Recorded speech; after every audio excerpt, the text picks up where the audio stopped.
going to verbally go through it. But let me just show you where the modern denominations come from, and I only have a short time to do this. But if we start at the top with false Christianity, the number one apostate church throughout history, we would start out, of course, with that which is Roman Catholic, okay? Then in 1054 AD, we have a split off from that, what's known as the Great Schism, AD 1054, and this is where your Orthodox comes from. And when we talk about Orthodox, sometimes known as East Orthodox, this could be Greek Orthodox, Russian Orthodox, any of that Eastern Orthodox religion. Now, the big separation between these two is that these Roman Catholics do the sprinkling, right? The Greek Orthodox, they still baptize babies, but they dunk them. They do it by immersion. You say, well, why are they dunking the babies? Here's why. Because these people that are Orthodox, they actually speak Greek.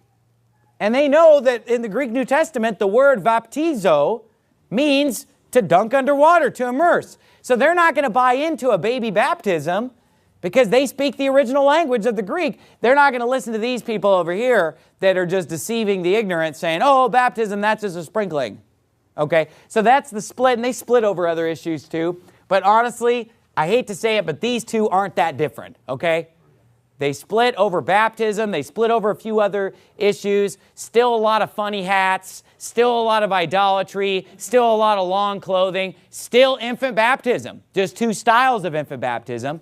Now, one thing that this group over here has going for them is the right Bible.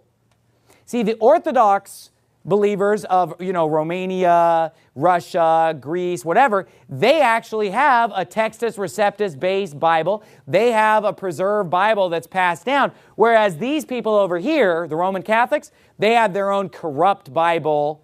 This is your Vaticanus and Sinaiticus crowd. And this is where, the NIV and watch New World Order Bible versions where we kind of show the connection here with that. Okay, so that's AD 1054.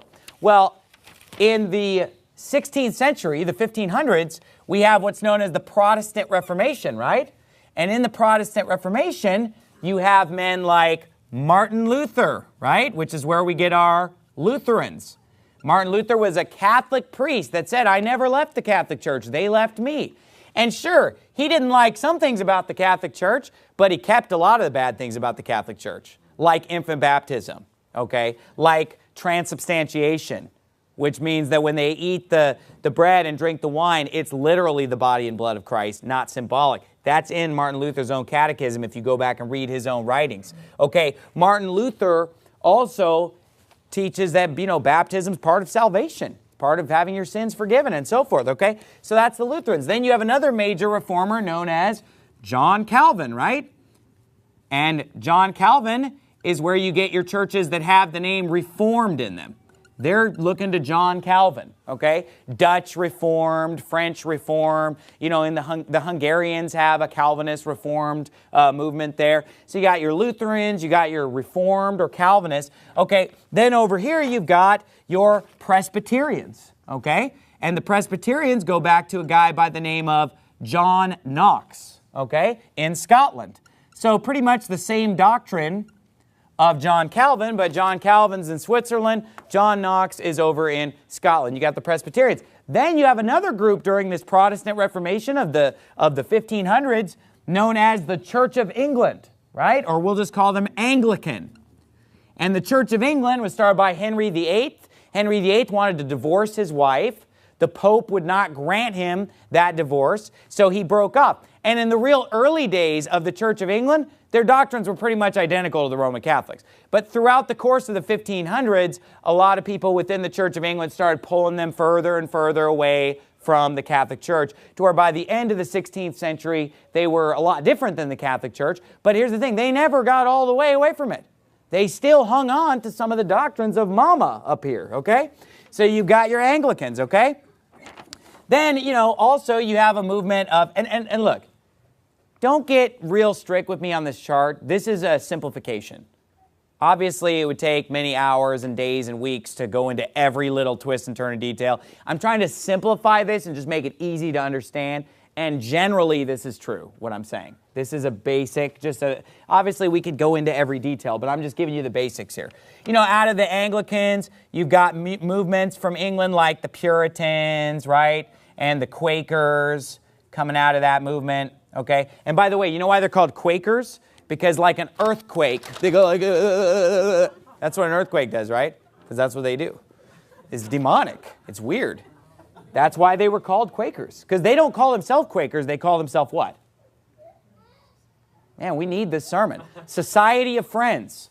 And if you talk to people that say they go to the Friends Church or the Society of Friends, they are Quakers. And then the Puritans. The Puritans want to purify the Church of England. Okay? Now, a lot of people will lift these people up as, oh yeah, these guys were great. The Puritans were awesome. You know, I mean, it has pure in the name. But here's the thing, though. These were the type of people like, we still have these people today because there's nothing new under the sun. These are the people that think everything's pagan. Wedding rings are pagan, circles are pagan, triangles are pagan, squares are pagan, you know. So these people are just overboard, no musical instruments. We can only sing a cappella, which is obviously biblically ridiculous since the Bible praises, you know, the use of musical instruments. They're just, you know, we need to come and sit on a wooden stump and listen to a 5-hour sermon and no fun allowed and stuff like that. That's this group right here. You know, everything's wicked, everything's pagan, nothing's okay. All right. Then, from the Anglican, when the Anglicans came to America, Church of England doesn't sound that cool when you're in America and you're not in England, right? So then they change it to Episcopalian. So if you want to know who the Episcopalians are, they are Anglicans. And then today, this has evolved into one group of Episcopalians amongst blacks known as the African. Actually, you know what? Before I get to the African Methodist Episcopalians, let me say this. There was a guy by the name of John Wesley who was one of these guys, Episcopalian, and then he said, we need to get back to more biblical methods, so he became a Methodist Episcopalian, which obviously eventually they dropped the Episcopalian and just became known as Methodist. Then we could go down further, and there's a church called an AME church. Who's ever heard of churches that are called so-and-so AME church? That stands for African Methodist Episcopalian. Why would you put the name of a nationality in your church? I thought we're all of one blood. I thought that God's house was supposed to be the house of prayer for all nations. I mean, what if we had like, well, we're white Baptists. We're Caucasian. We're Caucasian Baptist. We're European Baptist. No, it should just be for all nations. But this group, you know, African Methodist Episcopalian is an AME church. That's what that stands for, okay? Then we've got over here, if we come back to these people over here of the Puritans, okay, then they evolved into the Congregationalists. And again, this is kind of a simplification, but they got into your Congregationalists. And then during the 1800s, you have all these movements of these ecumenical revivals. It's kind of where the non-denominationalism started coming in of, hey, all these denominations are wrong. We need to, you know, get back to the Bible and so forth. But there were a lot of false teachers that sprung up during that Second Great Awakening. And so out of these type of people, Methodist type people, Congregationalist type people especially, you have all of these cults spring up in the 1800s, the cults. And what do I mean by the cults that came out of these groups? We have, of course, and I'm running out of room on my board here, but we have, of course, what are the major cults? Mormons, right? Mormons, 1830. You got your Seventh-day Adventists. You got your Jehovah's False Witnesses. And you've got, of course, the Campbellites, okay? And the Campbellites today are known as the Church of Christ. And the distinguishing thing about the Campbellites was they said, well, baptism's by immersion, but you have to be baptized to be saved. So they still hung on to that saved by baptism thing from Mama up here, or great-grandmother, as it were. But they said, well, it's by immersion, but you have to be baptized to be saved. Of course, this guy, Joseph Smith, he didn't want to be baptized by anybody, so he baptized himself.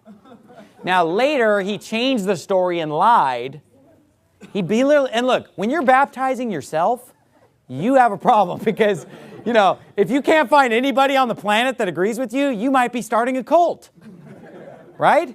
I mean, if the Holy Spirit's always been around, the Bible's been around, why are you having trouble finding anybody that believes like you? Because you're a cult leader. That's why. And so this guy baptized himself. Later he lied and said, well, me and my buddy baptized each other. Wasn't as weird as you're making it. But no, he literally, baptized himself, Maybe even beat himself up a few times. I don't know. But anyway, so that's these people, all your cults. And the Campbellites today are known as Church of Christ. That's your Duck Dynasty hero. That long-haired hippie that you idolize. He believes that you have to be baptized to be saved. He's a follower of this Campbell cult leader from the 1800s, okay?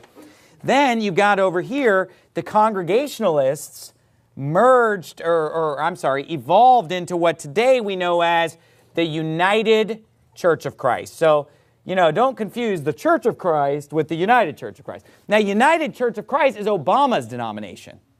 Okay, enough said, right?